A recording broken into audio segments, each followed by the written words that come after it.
स्वतंत्रता संग्राम की गाथा में कई ऐसी घटनाएं छिपी हैं जो समय के साथ भुला दी गई हैं, परंतु उनका योगदान आज भी प्रेरणादायक है।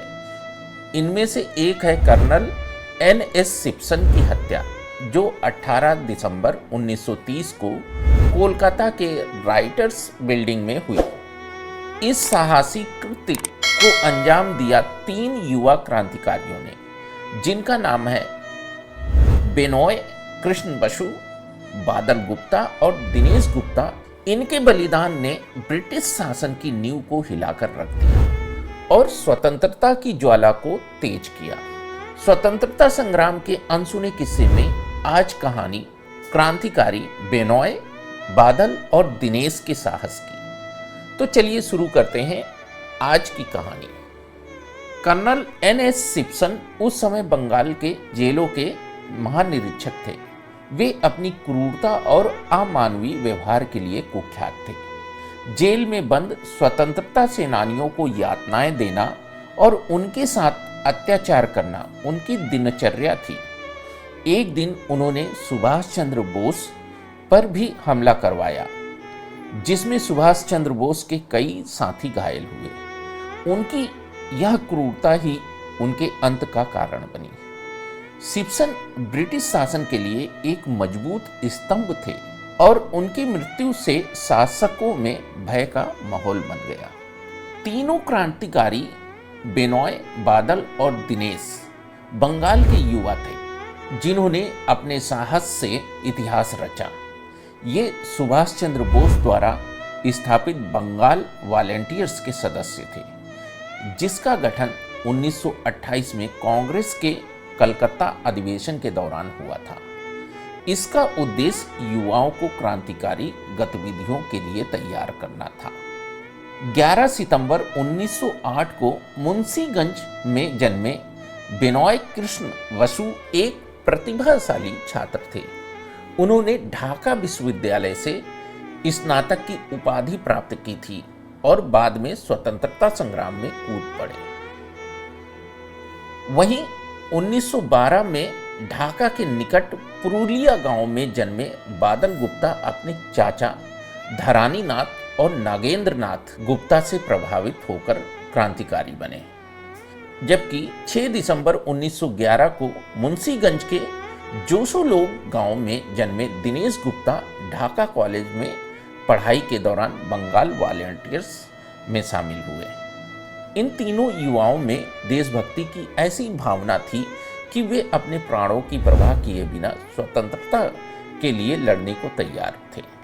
सिप्सन की क्रूरता से तंग आकर बेनॉय, बादल और दिनेश ने उन्हें खत्म करने की ठानी। उनका मानना था कि सिप्सन की हत्या से ब्रिटिश अधिकारियों में दहशत फैलेगी और स्वतंत्रता संग्राम को नई दिशा मिलेगी। इसके लिए उन्होंने रॉयटर्स बिल्डिंग को चुना, जो उस समय ब्रिटिश सरकार का प्रशासनिक केंद्र। 8 दिसंबर 1930 को तीनों यूरोपीय पोशाक में रॉयटर्स बिल्डिंग में दाखिल हुए। वे सीधे सिप्सन के कार्यालय में पहुंचे और उस पर गोलियां बरसा दी। सिप्सन की मौके पर ही मृत्यु हो गई। इस गोलीबारी में अन्य ब्रिटिश अधिकारी जैसे ट्विनम, प्रेंटिस और नेल्सन भी घायल हुए। इस घटना ने ब्रिटिश शासन को स्तब्ध कर दिया। हत्याकांड के बाद तीनों क्रांतिकारी वहां से भागने की कोशिश में थे, लेकिन ब्रिटिश पुलिस ने उन्हें घेर लिया। इस संकट में बादल गुप्ता ने पोटेशियम साइनाइड खाकर आत्महत्या कर ली, ताकि वे शत्रु के हाथ न पकड़े जाएं। बेनॉय ने खुद को गोली मार ली और 13 दिसंबर 1930 को उनकी मृत्यु हो गई। दिनेश ने भी अपने आप को गोली मार ली, लेकिन उन्हें बचा लिया गया। पुलिस ने उन्हें गिरफ्तार कर लिया। दिनेश पर मुकदमा चला और जज रेनॉल्ड्स गार्लिक ने उन्हें भारतीय दंड संहिता की धारा 302 के तहत फांसी की सजा सुनाई। 7 जुलाई 1931 को दिनेश को फांसी दे दी गई। इन तीनों के बलिदान ने स्वतंत्रता संग्राम में नई ऊर्जा का संचार किया। बेनॉय, बादल और दिनेश की वीरता आज भी कोलकाता में जीवित है। राइटर्स बिल्डिंग आज भी मौजूद है और उस बिल्डिंग को बिनॉय बादल और दिनेश के सम्मान में बिनॉय बादल दिनेश बाग नाम दिया गया। उनकी कहानी हमें सिखाती है कि स्वतंत्रता के लिए युवाओं की भूमिका कितनी महत्वपूर्ण होती है। इन वीरों ने अपने प्राणों की आहुति देकर यह साबित किया कि देशभक्ति उम्र की सीमाओं से परे होती है। उनकी विरासत आज भी हमें प्रेरित करती है। स्वतंत्र भारत में सांस लेते हुए हमें इन अनसुने नायकों को याद रखना चाहिए।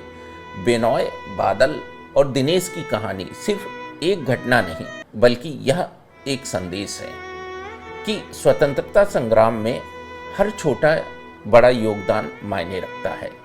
इन क्रांतिकारियों ने अपने साहस और बलिदान से यह दिखाया कि आज़ादी की कीमत चुकाने के लिए वे किसी भी हद तक जा सकते हैं।